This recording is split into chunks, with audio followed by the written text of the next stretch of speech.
ज्यांनी पहिल्या दिवसापासून सहभाग घेतला, सक्रिय राहिले, बळ दिलं या दोन्ही लढ्यांना, ते एकमेव नेते आज म्हणजे महाराष्ट्र राज्याचे माजी मुख्यमंत्री आणि शिवसेना पक्षप्रमुख उद्धव ठाकरे. शिवसेना पक्षप्रमुख उद्धव ठाकरे हे दिल्लीत होते. दिल्लीत जाऊन त्यांनी जंतर मंतरला आंदोलकांची भेट घेतली, जखमींची भेट घेतली आणि अत्यंत ते व्यथित झाले, संतापले. मी स्वतः पाहिलं. आज ते आपल्याबरोबर या सामनाच्या स्टुडिओमध्ये चर्चेला आहेत. उद्धवजी नमस्कार. नमस्कार. उद्धवजी, आपण राजधानी दिल्लीमध्ये होता, देशाची राजधानी आहे आणि देशाची राजधानीतून आपण एक देश आपल्या नजरेने प्रत्येक नेता पाहत असतो. तुम्ही काल काय पाहिलं? गेल्या अनेक वर्षांपासून देश जे भोगत आला, देशाची फसवणूक झालेली आहे. दरवेळेला चांगल्या गोष्टीसाठी देश मतदान करत असतो. 2014 पासून आत्तापर्यंत देशाला नुसती प्रलोभनं दाखवली गेली आणि प्रत्यक्ष पदरात काही पडलेलं नाही आहे. आपण जे मगाशी म्हणालात की जो एक उद्रेक आहे, हा उद्रेक केवळ नीट परीक्षेच्या पेपरफुटीचा नाही आहे, तर हा उद्रेक गेल्या 10 ते 12 वर्षामध्ये जी फसवणूक ह्या देशाची केली गेलेली आहे त्याबद्दलचा हा असंतोष आहे. आणि आत्ता खरं म्हणजे जनतेच्या रूपाने विष्णूने अवतार घेतला आहे असं मी काल बघितलं.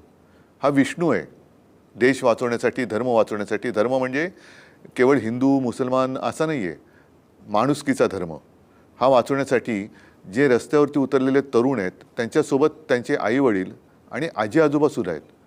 म्हणजे हा विष्णूचा अवतार आहे जो देश वाचवण्यासाठी यांनी जन्म घेतलेला आहे.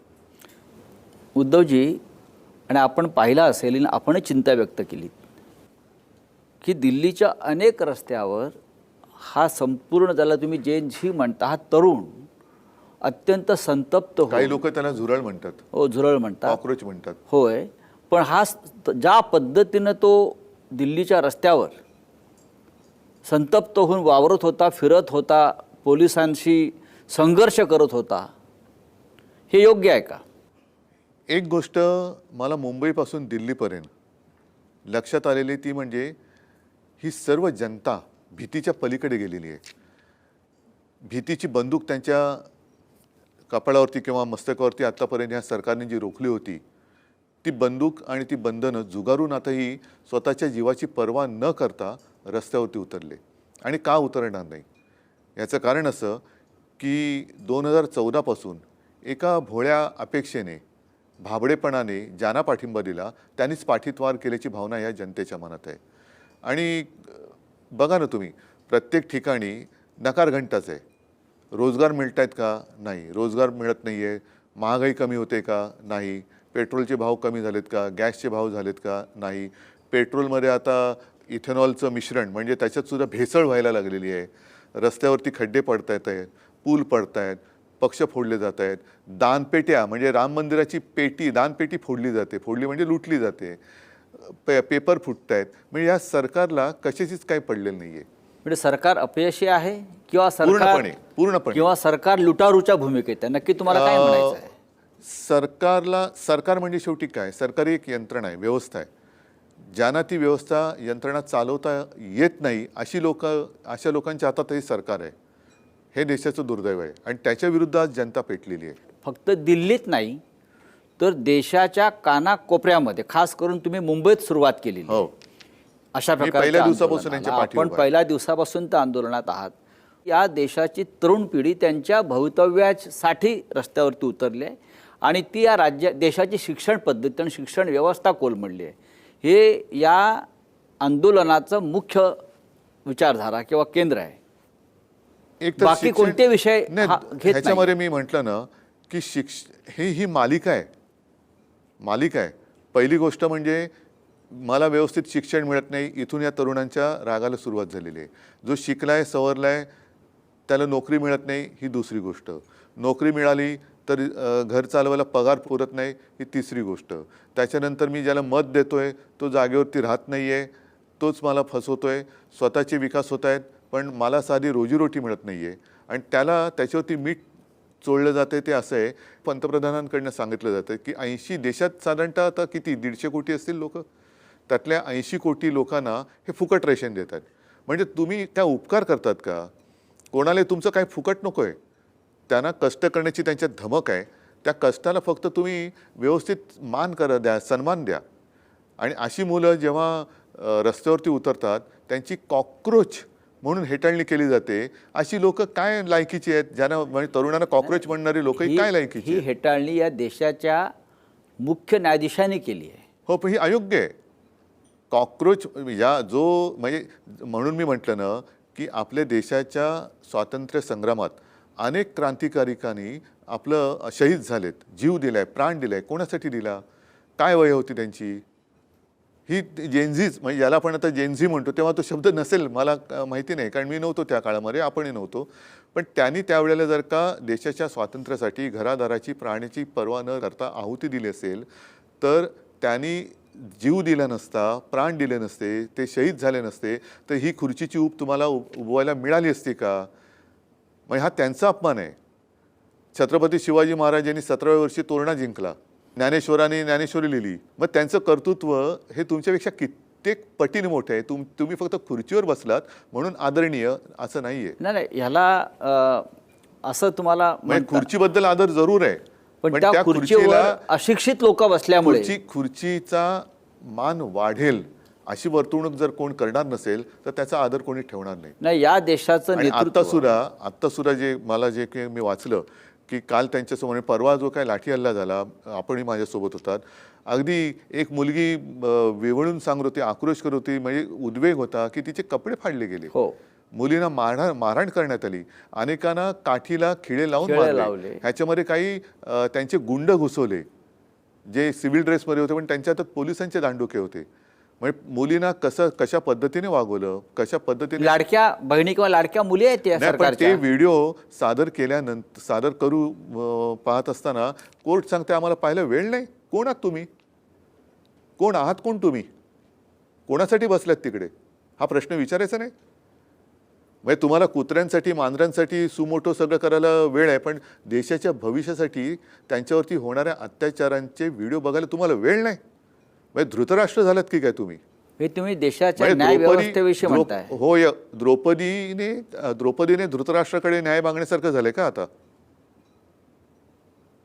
मग कशाला चंद्रचूडाने त्या न्यायदेवतेच्या डोळ्याची पट्टी काढली होती? का काढली? तुम्हाला काय वाटतं? आता काढून तरी काय उपयोग आहे? काढून तरी काय उपयोग आहे? जर तुमच्या डोळ्यादेखत सगळं घडूनही तुम्ही ते डोळे झाक करणार असाल तर त्या न्यायदेवतेने ती म्हणेल मला परत पट्टी बांधा. हा देशातल्या जनतेचा अपमान आहे आणि तो कोणीही करता कामा नये. सगळं त्यांच्याबद्दल काही बोललं तर लगेच हक्कभंग होतो किंवा मानहानी होते, पण माझ्या देशाच्या भविष्याशी तुम्ही टिंगल करताय, ही देशाची मानहानी आहे.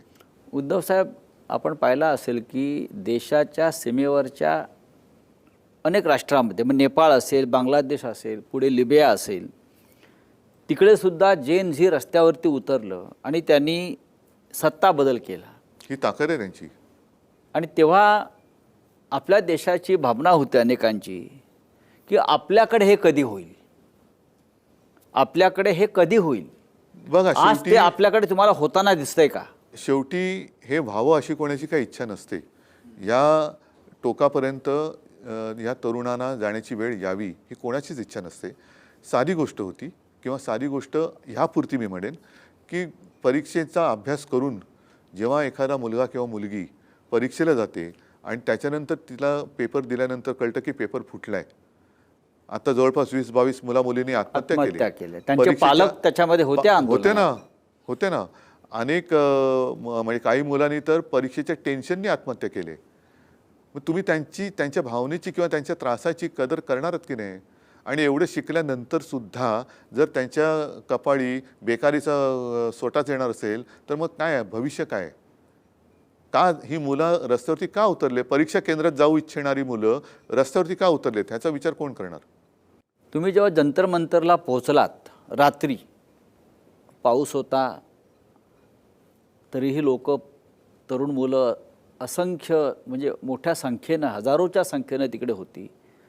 तुम्ही भाषण केलं तो एक समोरून प्रतिसाद येत होता. जंतर मंतरवरचं ते चित्र पाहून तुम्हाला काय वाटलं? दोन्ही गोष्टी आहेत. एक तर हृदय पिळवटून टाकणारं तो सगळा विषय आहे. मात्र त्याचबरोबरीने समोर जो काय सगळा तरुण वर्ग होता, म्हणजे देशाचे भाग्य विधाते होते, त्यांच्यातली हिंमत बघून एक मला पण वाटलं की देश जिवंत आहे, देश जिवंत आहे. आणि हा जिवंतपणा जोपर्यंत देशात आहे तोपर्यंत आपल्या देशावरती हुकुमशाही येऊ शकत नाही, हा एक विश्वास मिळाला. धर्मेंद्र प्रधान असं म्हणतात, तुम्ही ज्याला जिवंतपणा म्हणताय की या जिवंतपणा नसून हा अतिरेकीपणा आहे आणि ही गुंडागर्दी आहे. हा धर्मेंद्र आहे. हा हा धर्मेंद्र प्रधान आहे. बरं. ह्याच्यात धर्म कुठे? हं. म्हणजे हे नुसते जसं शिवसेना प्रमुखांच्या भाषेत ह्यांच्या पार्श्वभागावरती रेषा उमटल्यात म्हणून हे खुर्चीत बसलेत, नाही ते लायकीचे नाही आहेत ते त्या खुर्चीत बसायला. तुमचं काय म्हणणं आहे? राजीनामा हेच आहे. हा, राजीनामा नाही, ही धर्मेंद्रनी द्यावा की नरेंद्रनी द्यावा? सगळे द्र आहेत त्या सगळ्या द्रहनी द्यावा. अच्छा. कारण ते द्र जे आहेत ते जनतेशी द्रोह करतायत. त्याच्यामुळे देशाला दारिद्र्य येऊ नये एवढीच इच्छा आहे, माझी अपेक्षा आहे. उद्धवजी, हे 12 वर्ष सरकार राज्य करत आहे, 12 वर्ष, आणि 12 वर्ष जनता एका दबावाखाली किंवा एका अंधभक्तीखाली या देशात जगत राहिली. 12 वर्षात हे जे काल तुम्ही चित्र पाहिलं जंतर मंतर आणि देशामध्ये, हे चित्र कधीच दिसलं नव्हतं. आणि अचानक भूकंप व्हावा आणि जमिनीतून लाव्हा वर उसळावा, हा विष्णूचा अवतार आहे, मी बोललो ना. हां, आपण जे म्हणताय. पण तुम्हाला वाटतं लोकांचं भय संपलं की जनता झोपली होती? नाही, लोकशाही झोपली होती. बघा, मी तुम्हाला सांगतो की हे राज्यकर्ते निर्दयी आहेत पण जनता दयाळू आहे. आणि म्हणून जे आपण म्हणतो ना की जनतेची स्मरणशक्ती ही काय शॉर्ट असते, तसं नाही आहे. लोक बघत असतात पण लोक म्हणतात ठीक आहे, जाऊ दे जाऊ दे, पण किती जाऊ दे? ते जाऊ दे करताना सगळंच जायला लागलं. त्यावेळेला मग जनता रस्त्यावरती उतरते. त्याच्यामुळे जनता झोपलेली नसते, पण झोपल्याचं सोंग घेणारे सत्ताधारी जेव्हा येतात तेव्हा जनतेला आसूड हातात घ्यावा लागतो. ही क्रांतीची ठिणगी आहे. होऊ शकेल जर वेळेमध्ये काही उपाययोजना केली नाही तर ह्या देशामध्ये भयानक परिस्थिती उद्भवू शकते. आणि एकदा का हा तरुण रस्त्यावरती उतरला की तो त्याचं जे काय म्हणणं आहे ते पूर्ण केल्याशिवाय थांबणार नाही, ही मला एक चिंता वाटते देशाची. उद्धव साहेब, अभिजित दिपके नावाचा एक तरुण, एक मराठी तरुण, हो, महाराष्ट्रातला, हा अमेरिकेत शिकत होता, शिकागोला. आणि तिथे सरन्यायाधीश सूर्यकांत यांचं जे झुरळा संदर्भातलं वक्तव्य आहे तरुणांना, त्यांनी बेरोजगारांना कॉक्रोच म्हटलं, झुरळ म्हटलं, त्यानंतर तो तरुण संतप्त होतो, विद्रोह करतो आणि हिंदुस्थानमध्ये येऊन एक आंदोलन सुरू करतो. आणि त्याला तरुणांचा प्रचंड पाठिंबा मिळतो, जे आतापर्यंत गेल्या 12 वर्षामध्ये कोणत्याही विरोधी पक्षाला करता आलं नाही. हे आपल्या सगळ्या विरोधी पक्षाचं अपयश आहे असं आपल्याला वाटत नाही का? आहेच ना, नक्कीच आहे. विरोधी पक्ष म्हणजे मी केवळ सत्ताधाऱ्यांना दोष नाही देणार, विरोधी पक्षांना पण देणार. आणि म्हणूनच मी मध्ये माझं मी कुठेतरी बोललो आहे की देशाच्या जनतेचा राजकारण्यांवरचा विश्वास आता उडालेला आहे. कारण शेवटी स्वतःच्या स्वार्थासाठी पक्ष फोडले जातात. आज हे धर्मेंद्र प्रधान असतील, इतर सगळे असतील, अगदी गृहमंत्री अमित शहांचं सुद्धा हे अपयश आहे की जे पक्ष फोडण्यामध्ये त्यांचं सत्ताकारण सगळं करतायत. हेच जर का तुम्ही धर्मेंद्र प्रधानने नंतर मग सगळी मिलिटरीची यंत्रणा वापरली पेपर निर्णय आणण्यासाठी, हे पेपर फुटण्याच्या आधी का नाही वापरली?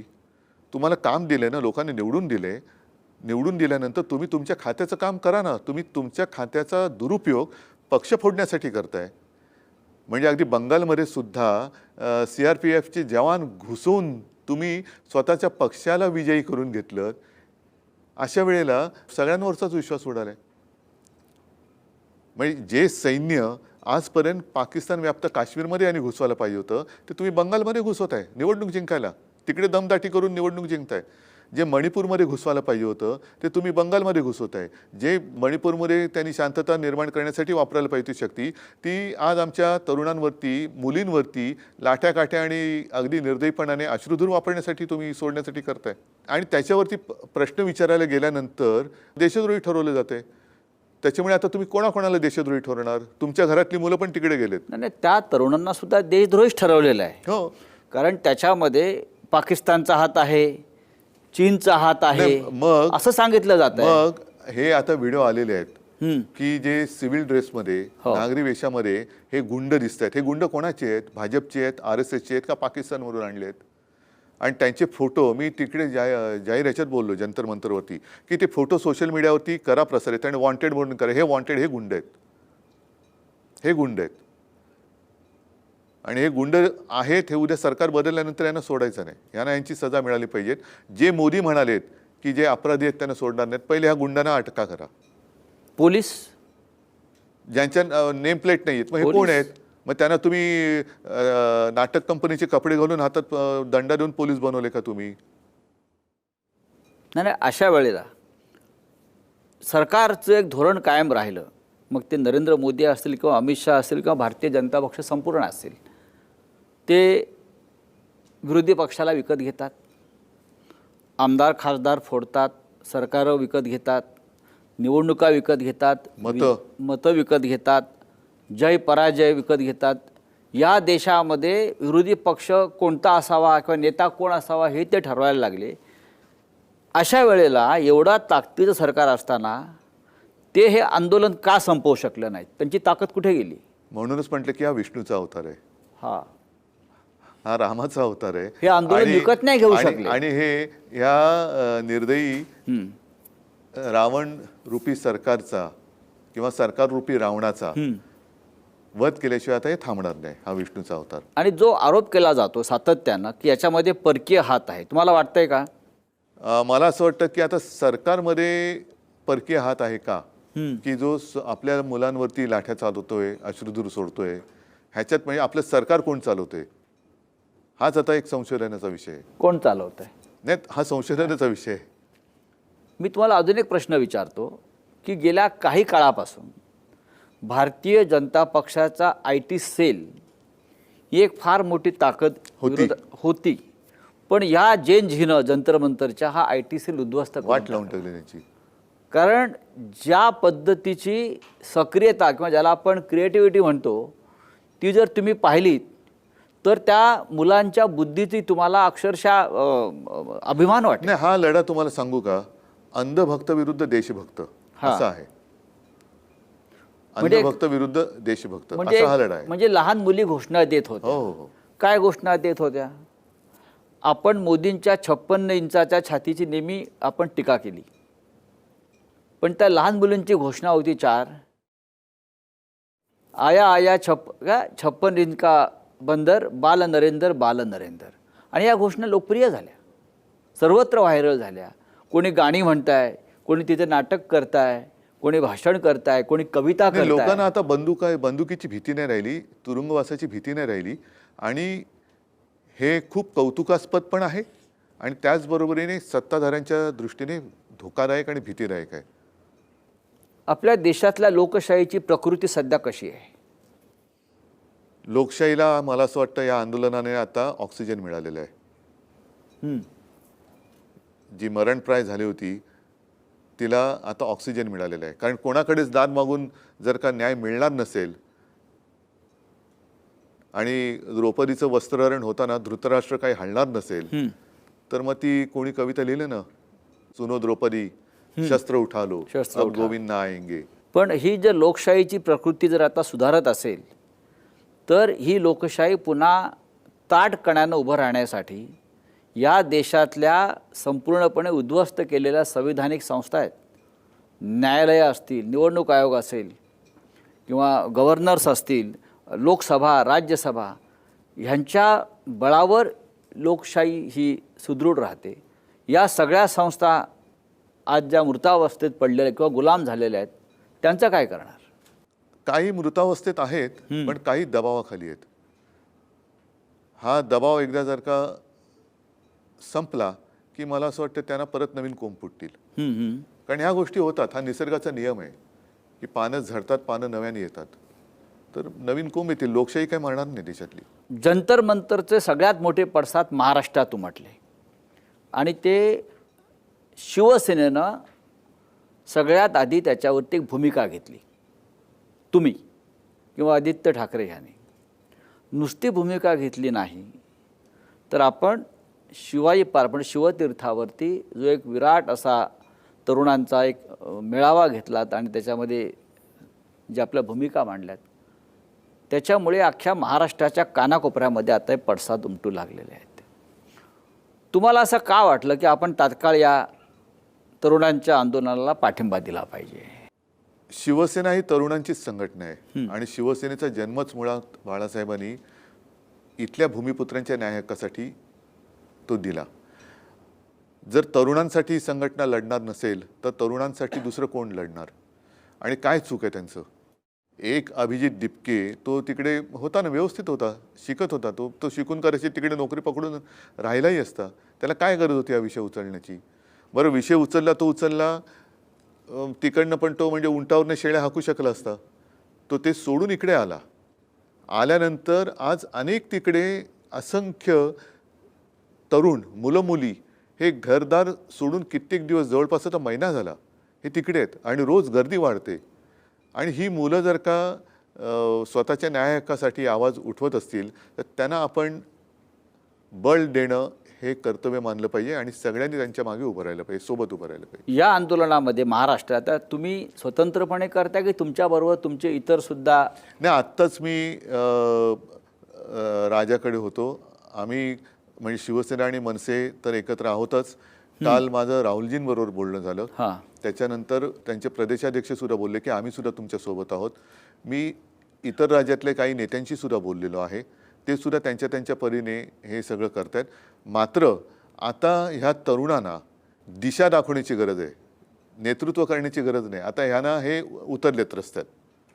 फक्त त्यांनी त्यांच्याकडनं वेडवाकडं काही होऊ नये असं जर का वाटत असेल तर सरकारने सुद्धा वेडवाकडं पाऊल उचलता कामा नये.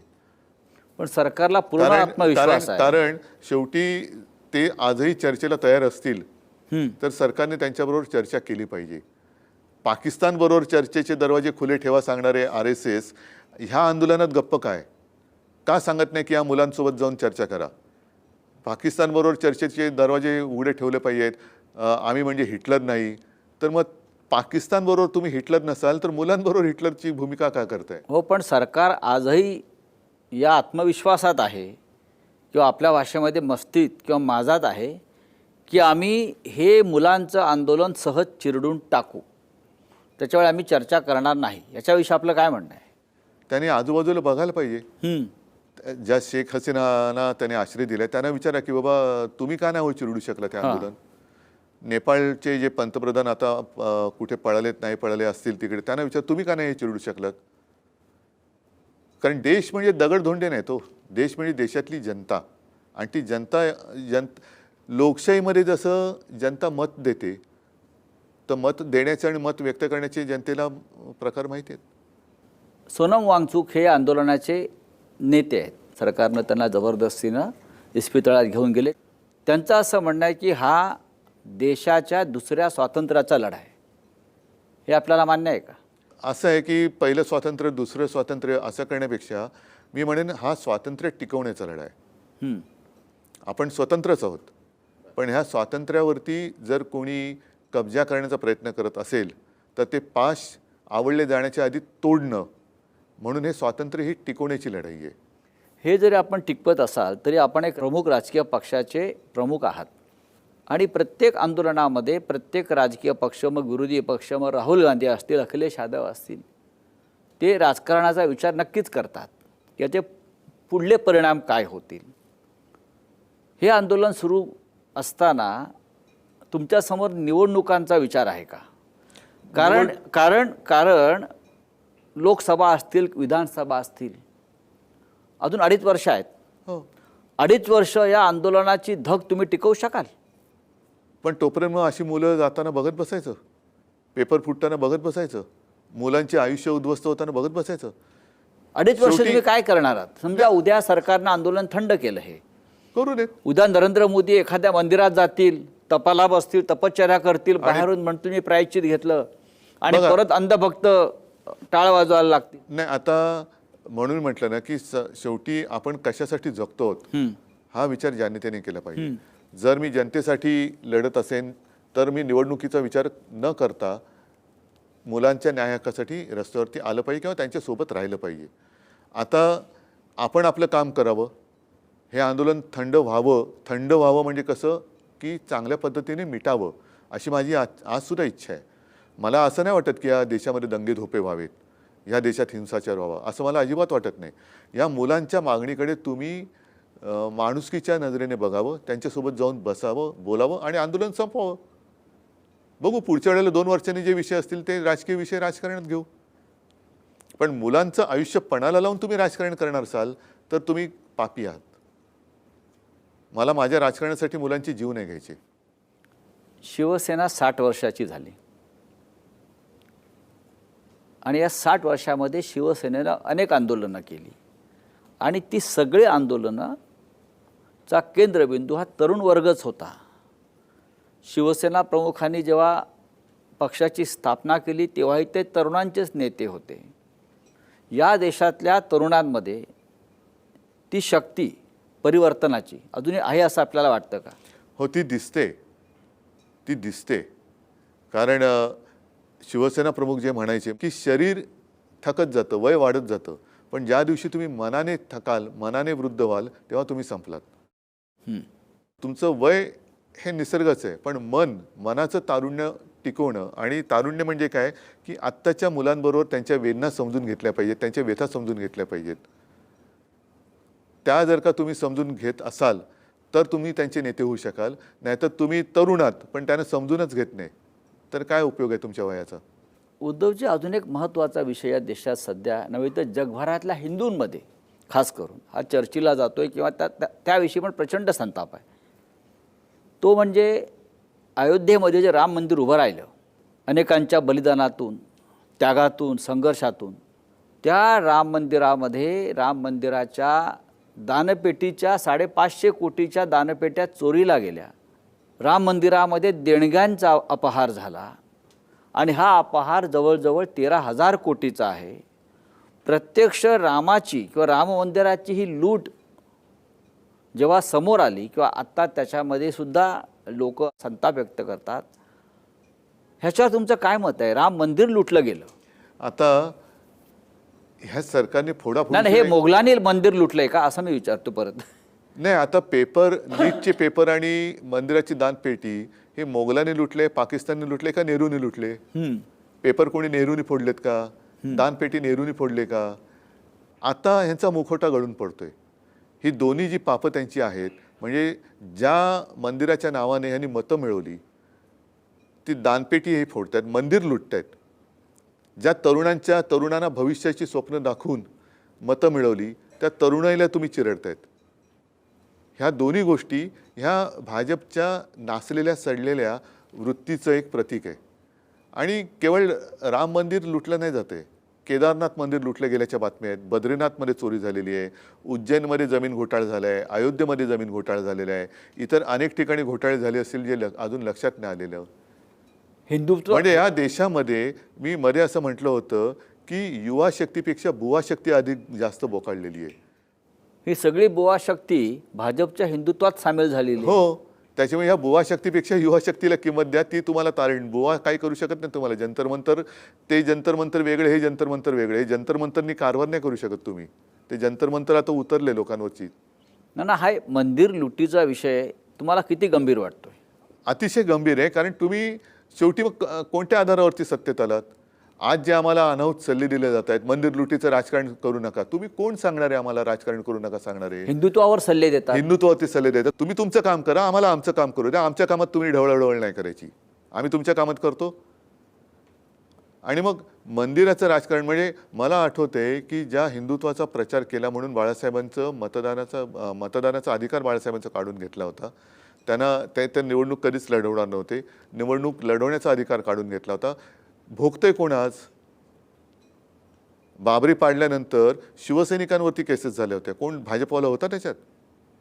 तेव्हा तर जबाबदारी यांनी टाळली होती. बरं, राम मंदिराचा निर्णय हा कोर्टाने दिलाय, मग का तिकडे तुम्ही बसलात? राष्ट्रपती का नव्हत्या? मग ते सगळं चांगलं आहे ते तुमचं आणि जे वाईट आहे ते पाकिस्तानचं. ह्याला काहीच अर्थ नाही आहे. त्याच्यामुळे तुम्ही आम्हाला फसवलत, धर्माच्या नावाने मतं मागून फसवलत. चांगली भविष्याची स्वप्न दाखवून तुम्ही आम्हाला इतिहासात नाही पुराणात नेलं. लोकांनी तुम्हाला मतं दिली होती ती उज्ज्वल भविष्यासाठी. अच्छे दिन आएंगे, कुठे आहेत अच्छे दिन? त्यांना अच्छे दिन मंदिर लुटणाऱ्यांना आले ना. आलेच ना. या पैशातून आमदार खासदार विकत घेतले असं लोक आता चेष्टेने म्हणायला आता लागले. पेट्रोलमध्ये भेसळ करायला लागला तुम्ही इथेनॉलची. गाड्या बिघडतायत. कष्टाने कमाई करून जी गाडी घेत आहेत, स्कूटर घेत आहेत, त्यांच्या गाड्या बिघडत आहेत. त्यांना जबाबदार कोण? बरं, ते भेसळयुक्त पेट्रोल वापरून ज्या रस्त्याने जात आहेत त्याच्यात 200 वर्ष खड्डे पडणार नव्हते, ते आता पूल पडत आहेत. खड्डे तर सोडा, पूल पडत आहेत. नाही, तुम्ही आता राम रक्षा आंदोलन सुरू केलेलं आहे. कारण राम रक्षा करणं हे आमचं काम आहे. हां. राम रक्षा बोलणं हे आमच्या मुख्यमंत्र्यांचं काम आहे. ते काम त्यांच्यावरती सोपवलेलं आहे. रामाचं संरक्षण तुम्ही करायला निघालेलं आहात. ह्याच्यावर एक टीका होते आहे की रामाचे संरक्षण करणारे तुम्ही कोण? तुम्हाला अधिकार दिला कोणी? आम्ही राम बघतो. स्पष्ट बोलायचं, राम काय तुमच्या बापाचं आहे? बापाचं आहे का? राम आमचा सगळ्यांचा आहे. आणि तुम्ही रामाच्या आडून पाप करताय. आम्ही राम रक्षक आहोत, आम्ही रामाचे रक्षक आहोत. जो राम आम्ही आमची रक्षा करण्यासाठी म्हणून त्याचा धावा करतो. आज मग ह्यालाच तर कलियुग म्हणतात. उद्धव साहेब, आपण जी राम रक्षा आंदोलनाची सुरुवात मुंबईतून केली आणि एकदम तुम्ही नागपूर निवडलं. एकदम नागपूर देशाच्या मध्यवर्ती ठिकाणी आहे ना. म्हणजे नागपूरला गेल्याचं अनेकांना नाही. आता मला काय झालं, आपल्याकडे ना शब्दखेळ करणारे खूप आहेत. आता त्याच्यावरनं सुद्धा मला मुख्यमंत्री म्हणाले की यांना रामरक्षा पाठ नाही आहे. नाही मला पाठ, पण म्हणून मी काय यांच्यासारखं टेलिप्रॉम्प्टर लावून रामरक्षा म्हणू? मला माझ्या मनाची जी काय गोष्ट आहे ती बोलता येते ना न वाचता. पण मी रामरक्षा करणाऱ्या लोकांचा प्रतिनिधी म्हणून तिकडे गेलेलो आहे. आश्चर्यकारकरित्या या राम मंदिर लुटीचा विषय काँग्रेस पक्षानं उचलून धरला, समाजवादी पक्षानं उचलून धरला, इतरसुद्धा अनेक राजकीय पक्षांनी या विषयाला महत्त्व दिलं आहे राष्ट्रीय स्तरावर. हा एक तुम्हाला बदल दिसतोय का विचारसरणीत होत असलेला? हळूहळू लोक असेल, माझ्या विचारात तर काय बदल नाही झालेला. मी पहिल्यापासून आमचं हिंदुत्व जे माझ्या आजोबांपासून चालत आलेलं आहे, माझ्या वडिलांपासून आलेलं आहे, बाळासाहेबांनी सांगितलेलं आहे, तेच हिंदुत्व घेऊन मी पुढे चाललेलो आहे. आणि बाळासाहेबांच्या हिंदुत्वामध्ये ही एक गोष्ट होती राज्यकारभाराच्या दृष्टीने. ते आता व्हिडिओ सगळीकडे फिरत आहेत की जर का आपलं सरकार असताना मोर्चे आले तर एका मर्यादेच्या इकडे तुम्ही अडवा, पण त्याच्यानंतर त्यांच्यावरती लाठी नाही उगारायची. सामोरे ज्या विषयाशी संबंधित तो मोर्चा असेल त्या विषयाचा मंत्री त्यांना जाऊन भेटेल आणि त्यांना विचारेल, मायबाप जनव बोला, काय पाहिजे, समजवा त्यांना, त्यांचं काय पाहिजे ते ऐका, हवं नको ते त्यांना नीट विचारा. हे आमचं हिंदुत्व आहे. तिकडे राम मंदिराच्या दानपेट्या लुटल्या, मतपेट्या लुटल्या. दानपेट्या लुटल्या, नाही, इतर निवडणुकीत मतपेट्या लुटल्या. पेट्याही लुटल्याच, म्हणजे सगळंच लुटलं. आणि महाराष्ट्रात आपल्या 6 खासदारांवरती दरोडा पडला. याकडे तुम्ही कसं पाहता? मी मगाशी म्हटलं ना की ह्यांना कारभार चालवता येत नाही आहे आणि चालवायचा नाही आहे. यांना सत्ता कशासाठी पाहिजे हेच कळत नाही आहे. सत्ता कशासाठी एवढी संपूर्ण, म्हणजे तुम्ही सत्तांध आहात. सत्ता मिळवण्यासाठी निवडणूक लढणं राजकारणामध्ये आहेच, त्याच्यात काही गैर नाही आहे. पण तुम्हाला लोकांनी मतदान केल्यानंतर त्याही पलीकडे जाऊन तुम्ही फोडाफोडी करताय. बरं, फोडाफोडी करून तुम्ही पेपर पण फोडताय, दानपेट्या फोडताय. मग कशाला मतदान? तुम्हाला बहुमत पाहिजे. बहुमत आहे ना, सरकार आहे, 12 वर्ष तुम्ही पंतप्रधान आहात. आता 12 वर्षात जवळपास मधली माझी 1-2.5 वर्ष सोडली तर त्यांचंच सरकार चाललेलं आहे गद्दारीच्या जोरावर. सरकार जे आहे केंद्रातला असेल किंवा राज्यातला असेल, हे विरोधी पक्षाचं अस्तित्वच संपवू पाहत आहे. विरोधी पक्षांना काही कामच ठेवायचं ते बोललेच आहेत ना, त्यांचे नड्डा वगैरे तेव्हा बोललेच होते. तुम्ही आमदार खासदार निवडून आणायचे आणि भाजपनं किंवा मेंढ्याने ते पळवायचे किंवा विकत घ्यायचे, असं त्यांनी एक धोरण ठरवलेलं दिसतंय. ते जरी असलं, म्हणूनच मी मगाशी म्हटलं ना, आपला जो प्रश्न होता की राजकीय पक्षांवरचा लोकांचा विश्वास उडाला आहे का, तर लोकांना यांना धडा शिकवायचा आहे की तुम्ही फोडून फोडून काय फोडाल. आम्ही तुमच्या विरोधात मतदान करून दिलेले आमदार, नगरसेवक, खासदार फोडत असाल तर आम्ही तुम्हाला पूर्णपणे बदलून टाकतो, उखडून टाकतो देशातून तुम्हाला. म्हणून या एका निश्चयाने लोक जनता रस्त्यावरती उतरले. कारण हे जे तुमचे विरोधक काय टीका करतात तुमच्यावर की ठाकरेंना त्यांचे खासदार सांभाळता येत नाहीत. तुम्हाला तुमचा कारभार कुठे सांभाळता येतोय? तुम्हाला कारभारच करता येत नाहीये. आणि आज गृहमंत्री तरी कुठे आहेत? दिसत आहेत कुठे? नाहीच ना. महाराष्ट्रात पण नाही, देशात नाही. पण नाहीयेत. मुला मुलींवरती अत्याचार करणारं सरकार. दिल्लीचं गृह खातं आहे कोणाकडे? जर का नीट पेपर फुटीवरनं धर्मेंद्र प्रधानांचं अपयश आपण मानलं आणि त्यांचा राजीनामा मागतोय, तर या मुलींवरती विचित्र पद्धतीने लाठीमार करणाऱ्या गृहमंत्र्याचा सुद्धा राजीनामा मागितला पाहिजे. हा जो राजकारणाला गद्दारीचा रोग जडलेला आहे, फार खोलवर तो कॅन्सर वाढत गेलेला आहे, हा कसा संपेल? त्याच्यासाठी तर या विष्णूचा अवतार उतरलाय रस्त्यावर. हा विष्णूचा अवतार आहे. अशा प्रकारच्या राजकारणाची आपण कधी कल्पना केली होती का? गेल्या काही दिवसापासून येत होती. जेव्हा शिवसेना हा पक्ष फोडला, पक्ष चोरला. आता ह्याच्यामध्ये एक सांगतो तुम्हाला, शिवसेनेचं नाव आणि निशाणी ही गद्दाराला दिली. निशाणी ही गोठवली पाहिजे आणि नाव दुसऱ्याला देण्याचा अधिकार निवडणूक आयुक्ताच्या बापाला नाही. तो मी मानायला तयार नाही. हे मी ऑन रेकॉर्ड बोलतोय. कारण शिवसेना हे नाव माझ्या वडिलांनी दिलेलं आहे. ते बदलण्याचा अधिकार ह्या देशात कोणालाही नाही आणि तो मी ऐकणारच नाही, मानणारच नाही. तेव्हा शिवसेना ही शिवसेनाच आहे. ती दुसरी आहे ती शहासेना आहे. त्याला तुम्ही शहासेना द्या, नाव द्या आणि त्यांना काय तोफ द्या, अणुबॉम्ब द्या, विमान द्या राफेलचं निशाणी म्हणून, चालेल मला. याला न्यायालय किती जबाबदार आहेत?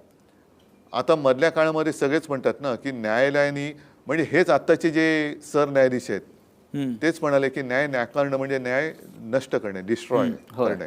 कारण आता नवीन केस झाली आमची 6 खासदारांची. हो, तेच मी विचारतो. पहिला निकाल लागायचा आहे आणि दुसरी केस चालू झाली. या सगळ्याचा निकाल, पहिल्याचा निकाल लागत नाही. या सगळ्याचा निकाल आता ही जनता लावेल. हा जो पैशाचा खेळ महाराष्ट्राच्या राजकारणात सुरू झालेला आहे, हा इतका पैसा येतो कुठून? 50-50 कोटीला जर आमदार, खासदार विकले जातात. 50 कोटी लहान रक्कम नाही आहे उद्धवजी, तुम्हालाही माहिती आहे. हा पैसा एवढा कुठून येतो? का मिसिंग लिंकमधून येतो की खड्ड्यातून येतो? का घरी छापतात? की घरी छापतात? का पाकिस्तानातून येतो? नाही, हे एकदा लोकांना कळलं पाहिजे. तुमचं काय माहिती, हा पैसा येतो कुठून? सरकार बदलल्यानंतर पहिला शोध तोच लावावा लागेल. हा पैसा आला कुठून आणि गेला कुठे? कारण हे फार फार वाईट चाललेलं आहे. म्हणजे तुम्ही काही करा, मी तुम्हाला विकत घेऊ शकतो, ही मस्ती फार वाईट आहे. पण महाराष्ट्रात बदल घडतील असं वाटतं भविष्यात आपल्याला? माझं म्हणणं आहे की देशातच बदल होईल. बरं, एकतर भाजपने, तुम्ही आशावादी आहात? एकतर भाजपने स्वतःला बदलावं, नाही तर देश त्यांना बदलेल. राज ठाकरे महापालिकेत तुमच्याबरोबर होते, नंतर ते फार दिसले नाहीत. पुढल्या घडामोडीमध्ये रविवारी आम्ही आहोत नाही. अच्छा, आपण मोर्चा काढताय. विधानसभा असतील किंवा लोकसभा असतील किंवा महाविकास आघाडी असेल, इंडिया ब्लॉक काय म्हणताय? इंडिया ब्लॉक सध्या ब्लॉक झालेलं आहे.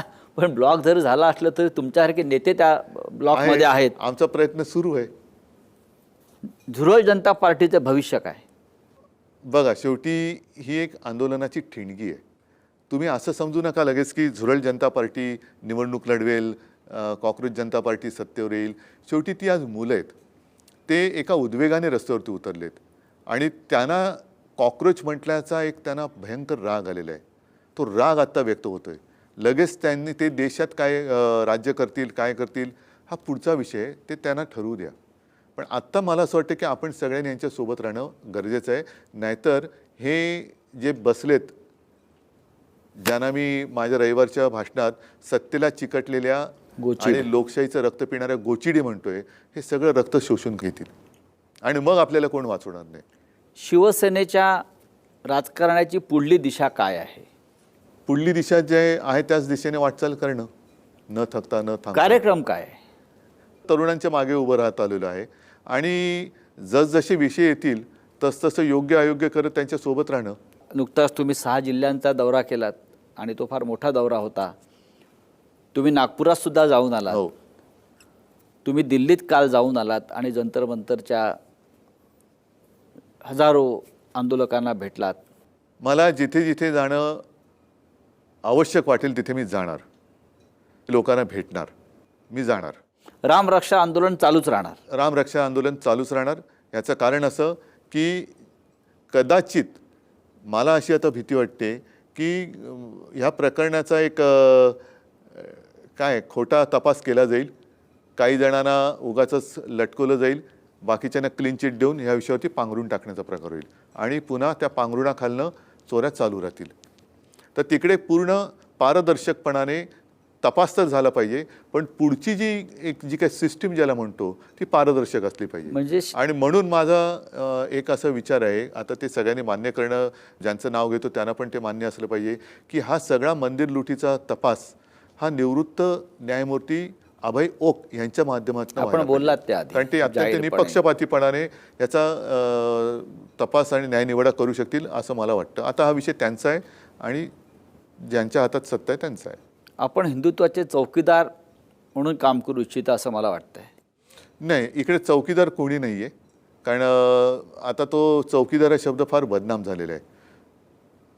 कारण तिकडे राम मंदिरामध्ये सुद्धा चौकीदार असताना सुद्धा चोऱ्या झाल्यात. त्याच्यामुळे बाबा मी जसा आहे, मी देशभक्त हिंदू आहे, त्याच्यामुळे मी आहे तसंच मला राहू द्या. बोलण्यासारखं खूप काही आहे, पण माझं सगळ्यांना एक आवाहन आहे की आत्ताच आपण जागे झाला असाल तर ह्या तरुणांच्या पाठीशी उभे राहा, कारण हे आपल्या देशाचं भविष्य आहे. आत्ता जर का तुम्ही शांत राहिलात तर उद्या तुम्ही जगू शकत नाही. म्हणून आपण जिथे कुठे असाल, जे जे काय करता येणं शक्य असेल ते या देशासाठी जरूर करा. एवढंच माझं जिथे सगळ्यांना. आहात तेथून लढा. तिथून लढा, पक्षाच्या पलीकडे जाऊन, धर्माच्या पलीकडे जाऊन देशासाठी लढा. धन्यवाद. जय हिंद, जय हिंद, जय महाराष्ट्र.